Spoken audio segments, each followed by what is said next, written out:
Hi students, ಎಲ್ಲರಿಗೂ SSLC friend YouTube ಚಾನಲ್ಗೆ ಸ್ವಾಗತ. ಯಾರ್ಯಾರು ಇನ್ನೂ ನಮ್ಮ ಚಾನಲ್ನ ಸಬ್ಸ್ಕ್ರೈಬ್ ಮಾಡ್ಕೊಂಡಿಲ್ಲ, ಬೇಗ ಸಬ್ಸ್ಕ್ರೈಬ್ ಮಾಡ್ಕೊಳ್ಳಿ. ಬನ್ನಿ, ನಾವು ನಾಳೆ ನಡೆಯುವಂತಹ ನಿಮ್ಮ ಒಂದು ಕನ್ನಡ ಫೈನಲ್ ಎಕ್ಸಾಮ್ಗೆ ಯಾವ್ಯಾವ ಇಂಪಾರ್ಟೆಂಟ್ ಕ್ವಶನ್ಸ್ ಬರುತ್ತವೆ ಅನ್ನೋದನ್ನು ನಾನು 2 ವೀಡಿಯೋಸ್ ಬಿಟ್ಟಿದ್ದೀನಿ ಈಗ ಆಲ್ರೆಡಿ. ಒಂದು ಮೆಂಬರ್ಸ್ ಓನ್ಲಿ ವೀಡಿಯೋಸ್ನ ಬಿಟ್ಟಿದ್ದೀನಿ, ಅಂದರೆ ಇಂಪಾರ್ಟೆಂಟ್ ಕ್ವಶನ್ಸ್ ಅದರಲ್ಲಿದೆ. ಸೊ ಮೆಂಬರ್ಶಿಪ್ ತೊಗೊಂಡಿಲ್ಲ ಅಂದರೆ ತಗೊಳ್ಳಿ, ಆವಾಗ ಮಾತ್ರನೇ ಆ ವಿಡಿಯೋನ ನೋಡೋಕ್ಕೋಗೋದು. ಸೊ ಅದರಲ್ಲಿ ತುಂಬ ಇಂಪಾರ್ಟೆಂಟ್ ಕ್ವಶನ್ ಇದೆ. ಸೊ ಮೆಂಬರ್ಶಿಪ್ ತೊಗೊಂಡ್ರೆ ನೀವು ಆ ವೀಡಿಯೋಸ್ನ ನೋಡ್ಬೋದು, ಹಾಗೆ ಪ್ರಶ್ನೆಗಳನ್ನು ಕಲಿತು ನಾಳೆ ಎಕ್ಸಾಮಲ್ಲಿ ಚೆನ್ನಾಗಿ ಮಾರ್ಕ್ಸನ್ನು ತೆಗಿಬೋದು. ಇನ್ನೊಂದು ವಿಡಿಯೋ ಪಾಸಿಂಗ್ ಪ್ಯಾಕೇಜ್ ಬಿಟ್ಟಿದ್ದೀನಿ. ಸೊ ಸ್ಕೋರಿಂಗ್ ಪ್ಯಾಕೇಜ್ ಕೇಳ್ತಾ ಇದ್ರಿ, ಸೊ ಅದಕ್ಕೋಸ್ಕರ ನಾನು ಸ್ಕೋರಿಂಗ್ ಪ್ಯಾಕೇಜ್ ಬಿಡೋಣ ಅಂತ ಡಿಸೈಡ್ ಮಾಡಿ ಇವಾಗ ನಾನು ಪಾರ್ಟ್ 1, ಪಾರ್ಟ್ 2, ಪಾರ್ಟ್ 3 ಮಾಡಿದ್ದೀನಿ. ಸ್ಕೋರಿಂಗ್ ಪ್ಯಾಕೇಜ್ ತುಂಬಾ ಇರೋದ್ರಿಂದ ಸೊ ಸ್ಕೋರ್ ಮಾಡ್ತೀನಿ ಅನ್ನೋರಿಗೆಲ್ಲ ಜಸ್ಟ್ ಒಂದು ಸಾರಿ ನೋಡಿಕೊಂಡ್ರೆ ನಿಮ್ಮ ಒಂದು ಲೆಸನ್ಸ್ ಏನಿರುತ್ತೆ ಆ ಲೆಸನ್ಸ್ ವೈಸೇ ಇದೆ. ಸೊ ಹಾಗೆ ನೋಡಿಕೊಂಡು ಒಂಚೂರು ನಿಮ್ಮ ಒಂದು ಇಮ್ಯಾಜಿನೇಷನ್ ಇರುತ್ತಲ್ಲ, ನಾನು ಈ ರೀತಿ ಬರೀಬೇಕು, ಆ ರೀತಿ ಆನ್ಸರ್ ಇದಕ್ಕೆ ಬರುತ್ತೆ. ಸೊ ನೀವೆಲ್ಲ ಓದೇ ಇರ್ತೀರಾ ಈ ಒಂದು 3 ಪ್ರಿಪ್ರೇಟರಿಗಳಿಗೆ, ಸೊ ಓದಿರ್ತೀರಾ. ಅದಕ್ಕೋಸ್ಕರನೇ ಇದನ್ನೊಂದು ಸಾರಿ ನೋಡಿಕೊಂಡು ಇದರಲ್ಲಿರೋ ಇಂಪಾರ್ಟೆಂಟ್ ಕ್ವಶನ್ಗೆ ಕಾನ್ಸಂಟ್ರೇಟ್ ಮಾಡಬೇಕಾಗುತ್ತೆ. ಅಷ್ಟೇ ನೀವು ಮಾಡಬೇಕಾಗಿರೋ ಕೆಲಸ. ಸೊ ಹಾಗಾದರೆ ನಿಮಗೆ ಸ್ಕೋರಿಂಗ್ ಬಂದೇ ಬರುತ್ತೆ. ಸೊ ನೀವು ಪಕ್ಕ 95+ ತೆಗಿತೀರಾ, ಯಾಕಂದರೆ ಇದು ಸ್ಕೋರಿಂಗ್ ಪ್ಯಾಕೇಜ್ ಆಗಿರೋದ್ರಿಂದ ಇದರಲ್ಲಿ ಎಲ್ಲನೂ ಕವರ್ ಆಗಿದೆ. ಸೊ ನಿಮ್ಮ ಆಲ್ ಸಿಲೆಬಸ್ ಇವಾಗ 10th ಎಷ್ಟು ನೀವು ಕನ್ನಡ ಕಲ್ತಿದ್ದೀರಾ ಅದೆಲ್ಲ ಫುಲ್ ಕಂಪ್ಲೀಟ್ ಇದೊಂದು PDF ಅಲ್ಲಿ ಇದೆ. ಸೊ ಅದಕ್ಕೋಸ್ಕರ ನೀವು ಇದೊಂದನ್ನೇ ನೋಡಿಕೊಂಡ್ರೆ ಸಾಕು, ಆರಾಮಾಗಿ ಸ್ಕೋರಿಂಗ್ ಮಾಡ್ಬೋದು. ಹಾಗೆ ನಮ್ಮ ಚಾನಲನ್ನು ಸಬ್ಸ್ಕ್ರೈಬ್ ಮಾಡ್ಕೊಂಡಿಲ್ಲ ಅಂದರೆ ಮಾಡ್ಕೊಳ್ಳಿ. ನಿಮಗೆ ಇಂಪಾರ್ಟೆಂಟ್ ಕ್ವಶನ್ ಗೊತ್ತಾಗಬೇಕು ಅಂದರೆ ಮೆಂಬರ್ಶಿಪ್ ತಗೊಳ್ಳಿ. ಸೊ ಆವಾಗ ಮಾತ್ರನೇ ಮೆಂಬರ್ಸ್ ಓನ್ಲಿ ವೀಡಿಯೋಸ್ನ ನೋಡೋಕ್ಕಾಗುತ್ತೆ. ಬೇಕಿದ್ರೆ ನೀವು ನಮ್ಮ ಚಾನಲನ್ನು ವಿಸಿಟ್ ಮಾಡಿ, ರೀಸೆಂಟಾಗಿ ಬಿಟ್ಟಿದ್ದೀನಿ ಆ ವಿಡಿಯೋನ. ಸೊ ಇದು ಪಾರ್ಟ್ 1 ವಿಡಿಯೋ ಕನ್ನಡ, ಅದ್ರ ಕೆಳಗಡೆನೇ ಆ ವಿಡಿಯೋ ಇರುತ್ತೆ. ಸೊ ಮೆಂಬರ್ಸ್ ಓನ್ಲಿ ಅಂತ ಬೇಕಿದ್ರೆ ನೀವು ಅದನ್ನು ಪ್ರೆಸ್ ಮಾಡ್ಬೋದು. ಸೊ ಅವಾಗ ನಿಮಗೆ 3 ಆಪ್ಷನ್ ಇರುತ್ತೆ. ಸೊ ಸಿಲ್ವರ್ ಆದರೂ ತೊಗೋಬೋದು, ಗೋಲ್ಡ್ ಆದರೂ ತೊಗೋಬೋದು, ಅಥವಾ ಡೈಮಂಡ್ ಆದರೂ ತೊಗೋಬೋದು. ಯಾವುದು ತೊಗೊಂಡ್ರೂ ನಿಮಗೆ ದುಡ್ಡು ಪೇ ಮಾಡಿದ್ರೆ ವಿಡಿಯೋ ಆನ್ ಆಗುತ್ತೆ. ಸೊ ಆರಾಮಾಗಿ ನೀವು ಇಂಪಾರ್ಟೆಂಟ್ ಕ್ವಶನ್ಸನ್ನು ನೋಡಿಕೊಂಡು ಓದ್ಕೊಂಡು ನಾಳೆ ಎಕ್ಸಾಮಲ್ಲಿ ಆರಾಮಾಗಿ ಬರಿಬೋದು. ಸೊ ಯಾರ್ಯಾರು ಮೆಂಬರ್ಶಿಪ್ ತೊಗೊಂಡಿಲ್ಲ ತಗೊಳ್ಳಿ. ಹಾಗೆ ಈ ಒಂದು ಕನ್ನಡ ಸ್ಕೋರಿಂಗ್ ಪ್ಯಾಕೇಜ್ ಏನು ಮಾಡ್ತಾ ಇದ್ದೀನಿ ಇದರಲ್ಲೆಲ್ಲನೂ ಕವರ್ ಆಗಿರುತ್ತೆ ಅಂತ ಈಗಾಗಲೇ ಹೇಳಿದೆ. ಸೊ ಪಾರ್ಟ್ 1, ಪಾರ್ಟ್ 2, ಪಾರ್ಟ್ 3 ಆಗಿ ಮಾಡಿದ್ದೀನಿ, ಬಿಕಾಸ್ ತುಂಬ ಲಾಂಗ್ ಇದೆ ವಿಡಿಯೋ ಅಂತ ಅಂದ್ಬಿಟ್ಟು. ಸೊ ಒಂದೇ ವಿಡಿಯೋದಲ್ಲಿ ಎಲ್ಲನೂ ಸೇರ್ಸೋಕ್ಕಾಗಲ್ಲ.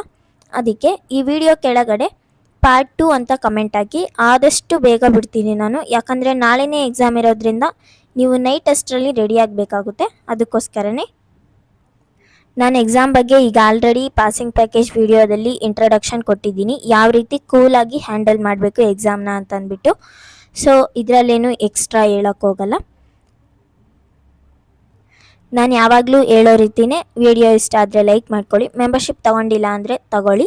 ಹಾಗೆ ನಮ್ಮ ಚಾನಲನ್ನು ಸಬ್ಸ್ಕ್ರೈಬ್ ಮಾಡ್ಕೊಂಡಿಲ್ಲ ಅಂದರೆ ದಯವಿಟ್ಟು ಸಬ್ಸ್ಕ್ರೈಬ್ ಮಾಡ್ಕೊಳ್ಳಿ. ಆಮೇಲೆ ಈ ವಿಡಿಯೋ ಕೆಳಗಡೆ ಏನಾದರೂ ಡೌಟ್ಸ್ ಇದ್ದರೆ ಕಮೆಂಟಲ್ಲಿ ಕಮೆಂಟ್ ಹಾಕಿ, ಆವಾಗ ನಾನು ನಿಮಗೆ ಎಲ್ಲನೂ ಕ್ಲಿಯರ್ ಮಾಡ್ತೀನಿ. ಈಗ ಆಲ್ರೆಡಿ ಪಾಸಿಂಗ್ ಪ್ಯಾಕೇಜ್ಗೆ ಸ್ವಲ್ಪ ಜನ ಹಾಕಿದ್ರಿ ಸ್ಕೋರಿಂಗ್ ಪ್ಯಾಕೇಜ್ ಅಂದ್ಬಿಟ್ಟು. ಸೊ ಅದಕ್ಕೋಸ್ಕರನೇ ಸ್ಕೋರಿಂಗ್ ಪ್ಯಾಕೇಜ್ ವಿಡಿಯೋ ಸ್ಟಾರ್ಟ್ ಮಾಡಿದ್ದೀನಿ. ಹಾಗೆ ಪಾರ್ಟ್ 2 ಬೇಕಾದರೆ ಕಮೆಂಟ್ ಹಾಕಿ, ನಾನು ಆದಷ್ಟು ಬೇಗ ಅಪ್ಲೋಡ್ ಮಾಡ್ತೀನಿ. ಬನ್ನಿ ಇವತ್ತು ನಮ್ಮ ಪಾರ್ಟ್ 1 ಸ್ಕೋರಿಂಗ್ ಪ್ಯಾಕೇಜ್ ಮಾಡೋಣ. ಫಸ್ಟ್ ಲ್ಯಾಂಗ್ವೇಜ್ ಕನ್ನಡದ್ದಿದ್ದು. ಸೊ ಫಸ್ಟ್ ನೋಡಬೇಕಾದ್ರೆ ನೀವು ಲೇಖಕರ ಪರಿಚಯ ಕೊಟ್ಟಿದ್ದಾರೆ, ಅಂದರೆ ನಮ್ಮ ಭಾಷೆ. ಸೊ ನೋಡ್ತಾ ಇದ್ದೀರಾ, ನಮ್ಮ ಭಾಷೆ. ಲೇಖಕರ ಪರಿಚಯ ಎಂ ಮರಿಯಪ್ಪ ಭಟ್ಟ. ಸೊ ಇವ್ರದ್ದು ಶಾರ್ಟಾಗಿ ಯಾವ ರೀತಿ ಬರೀಬೇಕು ಅನ್ನೋದು. ಸೊ ಎಂ ಮರಿಯಪ್ಪ ಭಟ್ಟರು 1906ರಲ್ಲಿ ಕಬಕ ಗ್ರಾಮದಲ್ಲಿ ಜನಿಸಿದರು. ಕನ್ನಡ ಸಂಸ್ಕೃತಿ, ಛಂದಸಾರ, ಜಾತಕ ತಿಲಕಂ, ತುಳು ಇಂಗ್ಲಿಷ್ ನಿಘಂಟು ರಚಿಸಿದ್ದಾರೆ. ಇವರಿಗೆ ಕರ್ನಾಟಕ ಸಾಹಿತ್ಯ ಅಕಾಡೆಮಿ ಪ್ರಶಸ್ತಿ ದೊರಕಿದೆ. ಇದನ್ನೇ ಸ್ವಲ್ಪ ಲಾಂಗ್ ಮಾಡ್ಕೊಂಡು ಹೋದರೆ ಸೊ ಸ್ಕೋರಿಂಗ್ ಯಾರ್ಯಾರು ತೆಗಿತೀನಿ ಅಂತ ಇದ್ದೀರಾ ಅವ್ರಿಗೆ ತುಂಬ ಯೂಸ್ಫುಲ್ ಆದಂಥ ವಿಡಿಯೋ. ಹಾಗೆ ಈ ಒಂದು 3 ಪಾಯಿಂಟ್ಸು ನಿಮ್ಮ ಒಂದು ಕವಿ ಪರಿಚಯದಲ್ಲಿದ್ದರೆ ನಿಮಗೆ 3 ಮಾರ್ಕ್ಸ್ ಅಂತೂ ಫಿಕ್ಸು. ಸೊ ನೋಡ್ಕೊಂಬಿಡಿ, 3 ಮಾರ್ಕ್ಸ್ ಬಂತು. ನೆಕ್ಸ್ಟ್ ನೋಡೋಣ, ಒಂದು ವಾಕ್ಯದ ಪ್ರಶ್ನೆ. ಸೊ ಇದರಲ್ಲಿ ಒಂದು ವಾಕ್ಯದಲ್ಲಿ ನಿಮಗೆ 5 ಪ್ರಶ್ನೆಗಳನ್ನು ಕೊಟ್ಟಿದ್ದಾರೆ. ಸೊ ನೋಡ್ತಿರ್ಬೋದು, ಭಾಷೆ ಯಾವುದಕ್ಕೆ ಸಾಧನವಾಗಿದೆ, ಪ್ರಾಣಿಗಳು ತಮ್ಮ ಮಕ್ಕಳಿಗೆ ಯಾವ ವಿಚಾರವಾಗಿ ತರಬೇತು ಕೊಡುತ್ತವೆ, ಇದೇ ರೀತಿ ಇನ್ನೂ ಮಿಕ್ಕಿದ ಪ್ರಶ್ನೆಗಳಿದೆ. ಸೊ ಎಲ್ಲನೂ ನೋಡ್ಕೊಳ್ಳಿ. ಅಟ್ಲೀಸ್ಟ್ ಒಂದು ಸಾರಿನಾದರೂ ಈ ಒಂದು PDF ಓದ್ತಾ ಹೋಗಿ, ಅಷ್ಟೇ ಸಾಕು.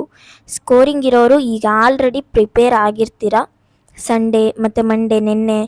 ಸೊ ನೀವೆಲ್ಲ ಪ್ರಿಪೇರ್ ಆಗಿರ್ತೀರ. ಅಟ್ಲೀಸ್ಟ್ ಒಂದು ಸಾರಿ ಈ ವಿಡಿಯೋನ ನೋಡಿದ್ರೆ ಅವಾಗ ನಿಮಗೆ ಒಂದು ಕ್ಲಾರಿಟಿ ಬರುತ್ತೆ. ಸೊ ಈ ಎಲ್ಲ ಕ್ವಶನ್ಸನ್ನ ಓದ್ಕೊಂಡ್ರೆ ಅಥವಾ ಯಾವುದಾದ್ರೂ ಕ್ವಶನ್ ಮಿಸ್ ಆಗಿದ್ದರೆ ಇದರಲ್ಲಿರೋದು, ಸೊ ಆ ಕ್ವಶನ್ನ ಇನ್ನೊಂದು ಸಾರಿ ನೀವು ಓದ್ಕೊಳ್ತೀರಾ. ಅದಕ್ಕೋಸ್ಕರನೇ ನಾನು ಹೇಳ್ತಾ ಇರೋದು, ಸ್ಕೋರಿಂಗ್ ಮಾಡೋರು ದಯವಿಟ್ಟು ಚೆನ್ನಾಗಿ ಓದ್ಕೊಳ್ಳಿ. ನಿಮಗೆ ಒಂದು ಪ್ರಶ್ನೆ ಮಿಸ್ ಆದರೂ ಸಹ ಸ್ಕೋರಿಂಗ್ ಕಡಿಮೆ ಆಗುತ್ತೆ, ಅದಕ್ಕೋಸ್ಕರನೇ ಹೇಳ್ತಾ ಇದ್ದೀನಿ. ಸೊ ನೆಕ್ಸ್ಟು 2-3 ಅಂದರೆ 2-3 ಸೆಂಟೆನ್ಸ್ ಅಂದರೆ 2-3 ವಾಕ್ಯ ನೋಡ್ತಾ ಇದ್ದೀರಾ. ಇದು 2 ಅಂಕದ ಪ್ರಶ್ನೆಗಳಿದು. ಸೊ ವ್ಯಾವಹಾರಿಕ ಮತ್ತು ಗ್ರಾಂಥಿಕ ಭಾಷೆಯ ಲಕ್ಷಣಗಳೇನು ಅಂತ ಕೇಳಿದ್ದಾರೆ. ಲಿಪಿಯ ಜಾಡು ಆರಂಭಗೊಂಡ ಬಗೆ ಹೇಗೆ ಅಂತ ಕೇಳಿದ್ದಾರೆ. ಲಿಪಿಯ ಮೂಲಕ ಜ್ಞಾನ ಭಂಡಾರ ಯಾವ ರೀತಿ ಭದ್ರವಾಯಿತು. ನಾನೇನು ಇದನ್ನು ಎಕ್ಸ್ಪ್ಲೇನ್ ಮಾಡಬೇಕಾಗಿಲ್ಲ, ಸೊ ಆಲ್ರೆಡಿ ನಿಮಗೆ ಗೊತ್ತಿದೆ. ಸೊ ನೆಕ್ಸ್ಟು ಕನ್ನಡ ಭಾಷೆ ಹದಗೊಂಡದ್ದು ಹೇಗೆ, ಆಂಗ್ಲ ಭಾಷೆ ವಿಶ್ವವ್ಯಾಪಿಯಾಗಲು ಕಾರಣವೇನು. ನೆಕ್ಸ್ಟು ಸಂದರ್ಭ ಸ್ವಾರಸ್ಯ ನೋಡಿ. ಎಲ್ಲ ಸಂದರ್ಭ ಸ್ವಾರಸ್ಯಗೂ ಒಂದೇ ರೀತಿ ಉತ್ತರ ಬರೀಬೋದು. ಯಾವ ರೀತಿ ಅಂದರೆ ಇಲ್ಲಿ ಕೆಳಗಡೆ ಕೊಟ್ಟಿದ್ದಾರೆ ನೋಡಿ.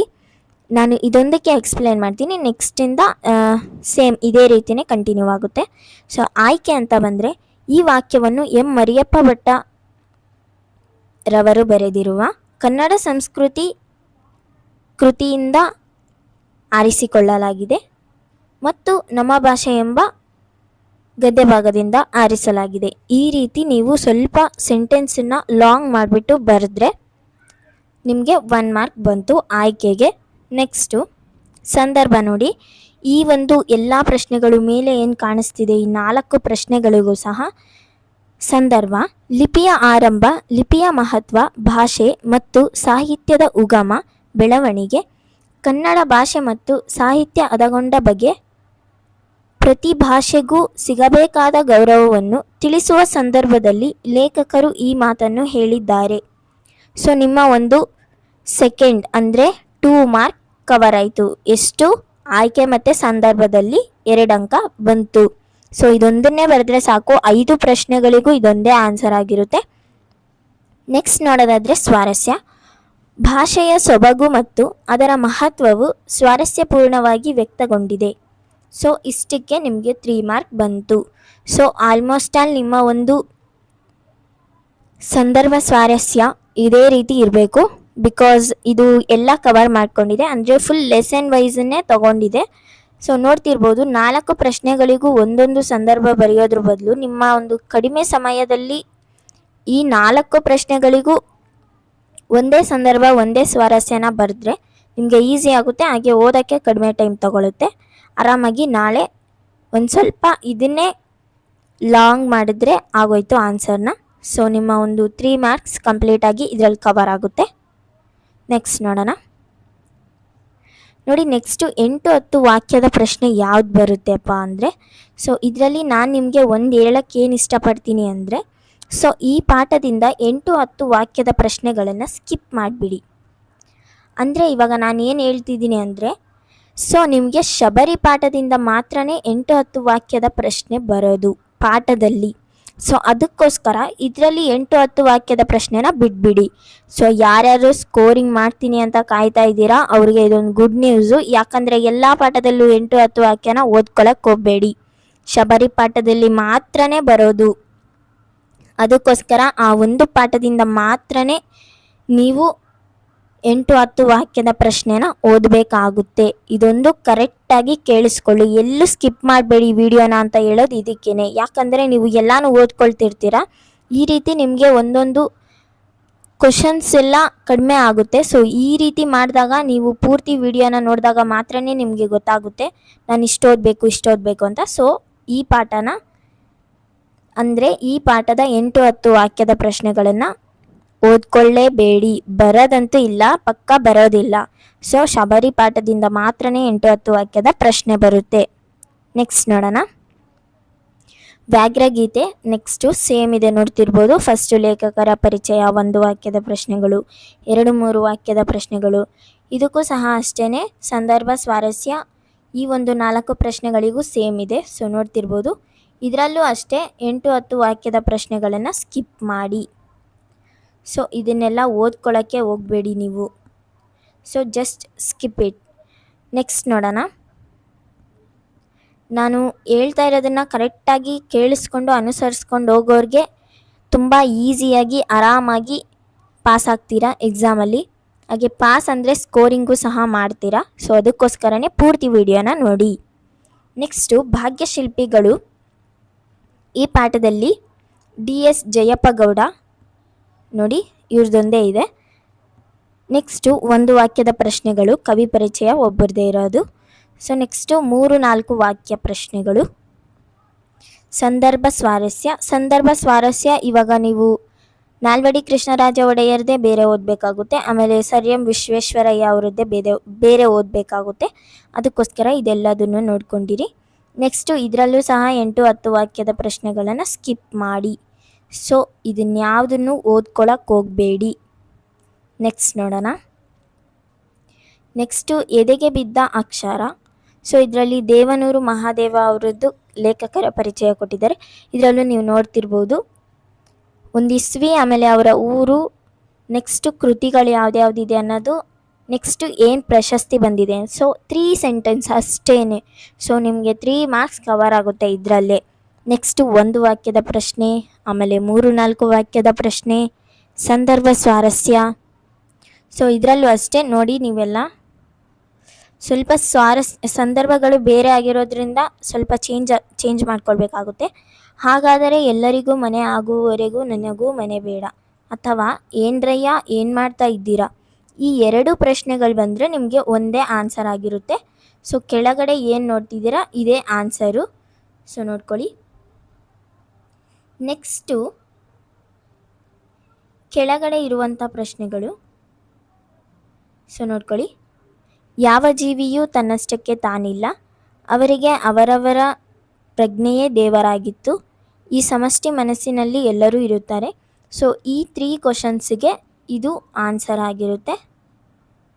ಸೊ ಕರೆಕ್ಟಾಗಿ ನೋಡ್ಕೊಳ್ಳಿ ಯಾವ್ಯಾವ ಪ್ರಶ್ನೆ ಏನೇನು ಸಂದರ್ಭ ಅನ್ನೋದು. ನೆಕ್ಸ್ಟು ಇದರಲ್ಲೂ ಸಹ 8-10 ವಾಕ್ಯದ ಪ್ರಶ್ನೆಯನ್ನು ಓದಕ್ಕೆ ಹೋಗಬೇಡಿ, ಜಸ್ಟ್ ಸ್ಕಿಪ್ ಇಟ್. ನೆಕ್ಸ್ಟು ಪೊಯಮ್ಗೆ ಬರೋದಾದರೆ ಸಂಕಲ್ಪ ಗೀತೆಯಲ್ಲಿ GS ಶಿವರುದ್ರಪ್ಪ ಅವರ ಕವಿ ಪರಿಚಯ ಬರುತ್ತೆ. ಸೊ ನೋಡ್ಕೊಳ್ತಿದ್ದೀರಾ, ಇದು ಸಹ 3 ಸೆಂಟೆನ್ಸು. ನೆಕ್ಸ್ಟು ಒಂದು ವಾಕ್ಯದ ಪ್ರಶ್ನೆಗಳು, 3-4 ವಾಕ್ಯದ ಪ್ರಶ್ನೆಗಳು.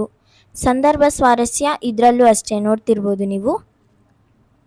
ಸಂದರ್ಭ ಸ್ವಾರಸ್ಯ ನೋಡಿ 4 ಇದೆ ಇಲ್ಲಿ, 4ಗೂ ಒಂದೇ ಆನ್ಸರು. ಸೊ ಕೆಳಗಡೆ ಇದೆ ನೋಡಿ. ಸೊ ಈ ರೀತಿ ಎಲ್ಲ ಓದ್ಕೊಂಡ್ರೆ ನಿಮಗೆ 3 ಮಾರ್ಕ್ಸ್ ಆರಾಮಾಗಿ ಬರುತ್ತೆ. ನೆಕ್ಸ್ಟು ಮೌಲ್ಯವನ್ನಾಧರಿಸಿ ಸಾರಾಂಶವನ್ನು ಬರೆಯಿರಿ. ಸೊ ನೋಡ್ತಿರ್ಬೋದು, ಫಸ್ಟು ನೀವು ಏನಪ್ಪ ಬರೀತೀರಾ ಅಂದರೆ ಇದು 4 ಮಾರ್ಕ್ಸ್ಗೆ ಇರುವಂಥ ಪ್ರಶ್ನೆ. ಸೊ ನಿಮಗೆ ಒಂದು ಪೊಯಮ್ ಕೊಟ್ಟಿರ್ತಾರೆ, ಒಂದು ಪೊಯಮಲ್ಲಿರೋ ಪ್ಯಾರಾ ಕೊಟ್ಟಿರ್ತಾರೆ. ಸೊ ಆ ಪ್ಯಾರದ ಬಗ್ಗೆ ನೀವು ಬರೀಬೇಕು.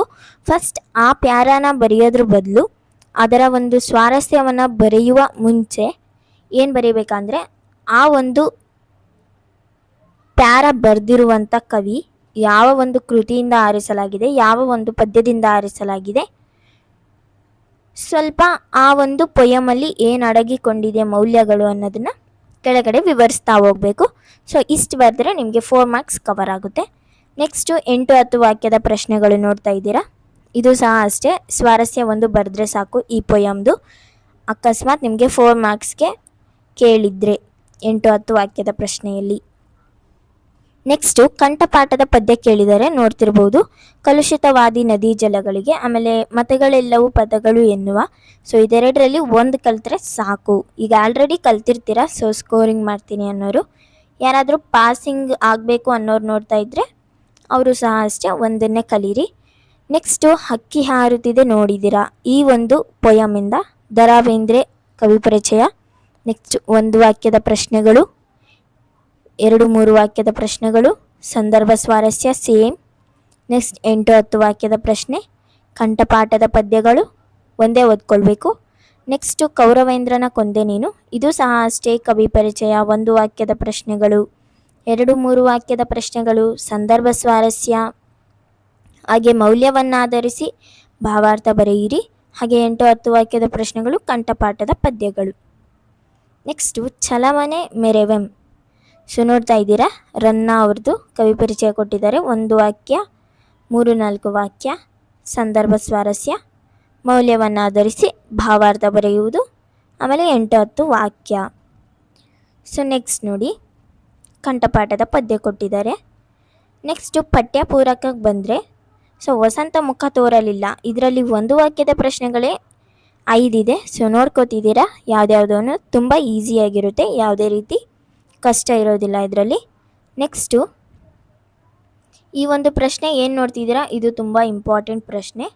ಸೊ ಯಾರೂ ಸಹ ಸ್ಕಿಪ್ ಮಾಡೋಕ್ಕೆ ಹೋಗಬೇಡಿ, ದಯವಿಟ್ಟು ಈ ಪ್ರಶ್ನೆನ ಓದ್ಕೊಳ್ಳಿ. ವಸಂತ ಮುಖ ತೋರಲಿಲ್ಲ ಪದ್ಯದಲ್ಲಿ ಪ್ರಕೃತಿಯ ಸಂಭ್ರಮ ಹೇಗೆ ವ್ಯಕ್ತವಾಗಿದೆ ಅನ್ನೋದು. ಸೊ ಆ ಪ್ರಶ್ನೆ ಯಾರೂ ಸಹ ಮಿಸ್ ಮಾಡೋ ಹಾಗೆ ಇಲ್ಲ, ದಯವಿಟ್ಟು ಅದೊಂದು ಪ್ರಶ್ನೆನ ಓದ್ಕೊಳ್ಳಿ, ನಿಮಗೆ 2 ಅಂಕಗಳನ್ನು ತಂದುಕೊಡುತ್ತೆ ಅದು. ನೆಕ್ಸ್ಟು ಭಗತ್ ಸಿಂಗ್. ಸೊ ಇದರಲ್ಲಿ ಒಂದು ವಾಕ್ಯದ ಪ್ರಶ್ನೆಗಳು ಹಾಗೆ 2-3 ವಾಕ್ಯದ ಪ್ರಶ್ನೆಗಳಿದೆ. ನೆಕ್ಸ್ಟು ಉದಾತ್ತ ಚಿಂತನೆಯಲ್ಲೂ ಸಹ ಅಷ್ಟೇ, ಒಂದು ವಾಕ್ಯದ ಪ್ರಶ್ನೆಗಳು ಆಮೇಲೆ 2-3 ವಾಕ್ಯದ ಪ್ರಶ್ನೆಗಳು. ನೆಕ್ಸ್ಟು ಪಾರ್ಟ್ ಬಿ ಅಂದರೆ ನಿಮ್ಮ ಒಂದು ಪಾರ್ಟ್ 2ಗೆ ಬಂದರೆ ಯುದ್ಧ ಪಾಠ ಬರುತ್ತೆ. ಸೊ ನೋಡ್ತಾ ಇದ್ದೀರಾ, ಸಾರಾ ಅಬೂಬಕರ್ ಅವ್ರದ್ದು ಲೇಖಕರ ಪರಿಚಯ ಕೊಟ್ಟಿದ್ದಾರೆ. ಸೊ ಇದು ಸಹ ಅಷ್ಟೇ, ಮೊದಲು ಏನು ಕಂಟಿನ್ಯೂ ಆಗಿ ಬಂದಿತ್ತೋ ಅದೇ ರೀತಿ ಇದು ಸಹ.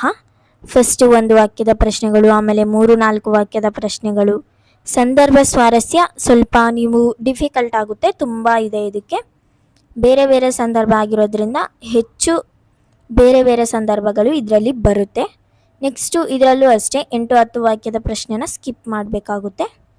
ಸೊ ಇದನ್ನು ಓದ್ಕೊಳ್ಬೇಡಿ, 8-10 ವಾಕ್ಯನ ಬಿಟ್ಬಿಡಿ. ನೆಕ್ಸ್ಟ್ ನೋಡ್ತಾ ಇದ್ದೀರಾ ಶಬರಿ. ಸೊ ಇದರಲ್ಲಿ ಎಲ್ಲ ಕಾಮನ್ ಆಗಿದೆ, ಇದರಲ್ಲಿ ಏನು ಎಕ್ಸ್ಟ್ರಾ ಓದ್ಕೋಬೇಕು ಅಂದರೆ 8-10 ವಾಕ್ಯದ ಪ್ರಶ್ನೆಗಳನ್ನು ಓದ್ಕೊಳ್ಳೇಬೇಕು. ಬಿಕಾಸ್ ಇದರಲ್ಲಿ 100% ಒಂದು ಪ್ರಶ್ನೆ ಅಂತೂ ಬಂದೇ ಬರುತ್ತೆ ನಿಮಗೆ. ಅಂದರೆ ಆಪ್ಷನಲ್ಲಿರುತ್ತೆ, ಮೇಲೆ ಒಂದು ಪ್ರಶ್ನೆ ಇದೇ ಪಾಠದ್ದಿರುತ್ತೆ, ಕೆಳಗಡೆನೂ ಒಂದು ಪ್ರಶ್ನೆ ಇದೇ ಪಾಠದ್ದಿರುತ್ತೆ. ಸೊ ಈ ಪಾಠಕ್ಕೆ 3 ಇರೋದ್ರಿಂದ ನೀವಂತೂ 2 ಪಕ್ಕ ಓದ್ಕೊಳ್ಳೇಬೇಕಾಗುತ್ತೆ. ಸೊ 2 ಓದ್ಕೊಂಡ್ರೆ ಆವಾಗ ನೀವು ಒಂದನ್ನು ಆಪ್ಷನ್ ಆಗಿ ಇಟ್ಕೋಬೋದು. ನೆಕ್ಸ್ಟು ಲಂಡನ್ ನಗರ. ಇದು ಸಹ ಅಷ್ಟೇ, ಲೇಖಕರ ಪರಿಚಯ, ಒಂದು ವಾಕ್ಯ, 3-4 ವಾಕ್ಯ. ಸಂದರ್ಭ ಸ್ವಾರಸ್ಯ ನೋಡ್ತಿರ್ಬೋದು, 4ಕ್ಕೂ ಒಂದೇ ಸಂದರ್ಭ ಸ್ವಾರಸ್ಯ ಇದೆ, 8-10 ವಾಕ್ಯನ ಬಿಟ್ಬಿಡಿ. ನೆಕ್ಸ್ಟು ಅಗ್ನಿಭೂತಿ ವಾಯುಭೂತಿಯರ ಕತೆ. ಸೊ ನೋಡ್ತಾ ಇದ್ದೀರಾ, ಸೇಮ್ ಇದರಲ್ಲೂ ಏನಿದೆ ಅದೇ ಇರುತ್ತೆ. ಸೊ ಇಷ್ಟೆಲ್ಲ ವಿಡಿಯೋನ ನೋಡಿದ ಮೇಲೆ ನಿಮಗೆ ಅನಿಸಿರುತ್ತೆ ಸೊ ಇದು ತುಂಬ ಈಸಿಯಾಗಿದೆ ಅಂತ. ಸೊ ಪಾರ್ಟ್ 2 ವಿಡಿಯೋ ಬೇಕಾದರೆ ಕಮೆಂಟ್ ಹಾಕಿ, ಆದಷ್ಟು ಬೇಗನೆ ಬಿಡ್ತೀನಿ, ಯಾವುದೇ ರೀತಿ ತಡ ಮಾಡಲ್ಲ. ಯಾಕಂದರೆ ನಾಳೆನೇ ನಿಮಗೆ ಪರೀಕ್ಷೆ ಇದೆ, ಸೊ ಅದಕ್ಕೋಸ್ಕರನೇ ಬೇಗನೆ ಬಿಡ್ತೀನಿ. ಹಾಗೆ ಏನಾದರೂ ಡೌಟ್ಸ್ ಇದ್ದರೂ ಕಮೆಂಟ್ ಹಾಕಿ, ಬೇರೆ ವೀಡಿಯೋಸ್ ಏನಾದರೂ ಬೇಕಾದ್ರೂ ಕಮೆಂಟ್ ಹಾಕಿ. ನಮ್ಮ ಚಾನಲನ್ನು ಸಬ್ಸ್ಕ್ರೈಬ್ ಮಾಡ್ಕೊಂಡಿಲ್ಲ ಅಂದರೆ ಸಬ್ಸ್ಕ್ರೈಬ್ ಮಾಡ್ಕೊಳ್ಳಿ. ವಿಡಿಯೋ ಇಷ್ಟ ಆದರೆ ದಯವಿಟ್ಟು ಲೈಕ್ ಮಾಡಿ. ನಿಮ್ಮ ಫ್ರೆಂಡ್ಸ್ ಯಾರಾದರೂ ಇದ್ದರೆ ಅವ್ರಿಗೆ ಈ ವಿಡಿಯೋನ ಶೇರ್ ಮಾಡಿ, ಯಾಕಂದರೆ ಅವ್ರಿಗೂ ಸಹ ತುಂಬ ಯೂಸ್ಫುಲ್ ಆಗುತ್ತೆ ಇದೆಲ್ಲ. ನೆಕ್ಸ್ಟು ಮೆಂಬರ್ಶಿಪ್ ತಗೊಳ್ಳಿ, ಯಾಕಂದರೆ ನಿಮಗೆ ಇಂಪಾರ್ಟೆಂಟ್ ಇರೋ ಪ್ರಶ್ನೆಗಳು ಮೆಂಬರ್ಶಿಪ್ಪಲ್ಲಿ ನಾನು ಬಿಡ್ತೀನಿ. ಸೊ ಅದಕ್ಕೋಸ್ಕರನೇ ಮೆಂಬರ್ಶಿಪ್ ತಗೊಳ್ಳಿ, ಆವಾಗ ನಿಮಗೆ ಇಂಪಾರ್ಟೆಂಟ್ ಇರೋ ಪ್ರಶ್ನೆಗಳು ಗೊತ್ತಾಗುತ್ತೆ. ಸೊ ಆರಾಮಾಗಿ ನಾಳೆ ಇರುವಂಥ ಪರೀಕ್ಷೆಗೆ. ಸೊ ನೀವು ಪ್ರತಿ ವಿಡಿಯೋಗೂ ಏನು ಮೆಂಬರ್ಶಿಪ್ ತಗೊಳ್ಳೋ ಆಗಿಲ್ಲ, ಮಂತ್ಲಿ ಇರುತ್ತೆ. ಸೊ ಈ ಮಂತಲ್ಲಿ ತೊಗೊಂಡ್ರೆ ನಿಮ್ಮ ಒಂದು ಫುಲ್ಲು ನೆಕ್ಸ್ಟ್ ಮಂತ್ವರೆಗೂ ಕಂಟಿನ್ಯೂ ಆಗುತ್ತೆ. ಸೊ ಅದಕ್ಕೋಸ್ಕರನೇ ಹೇಳ್ತಾ ಇರೋದು. ಸೊ ಮೆಂಬರ್ಶಿಪ್ಪನ್ನು ತಗೊಳ್ಳಿ. ವಿಡಿಯೋ ಇಷ್ಟ ಆದರೆ ಲೈಕ್ ಮಾಡಿ, ಚಾನಲನ್ನು ಸಬ್ಸ್ಕ್ರೈಬ್ ಮಾಡ್ಕೊಂಡಿಲ್ಲ ಅಂದರೆ ಸಬ್ಸ್ಕ್ರೈಬ್ ಮಾಡ್ಕೊಳ್ಳಿ. ಪಾರ್ಟ್ 2 ವಿಡಿಯೋ ಅಂತ ಕಮೆಂಟ್ ಹಾಕಿ. Thank you so much for watching.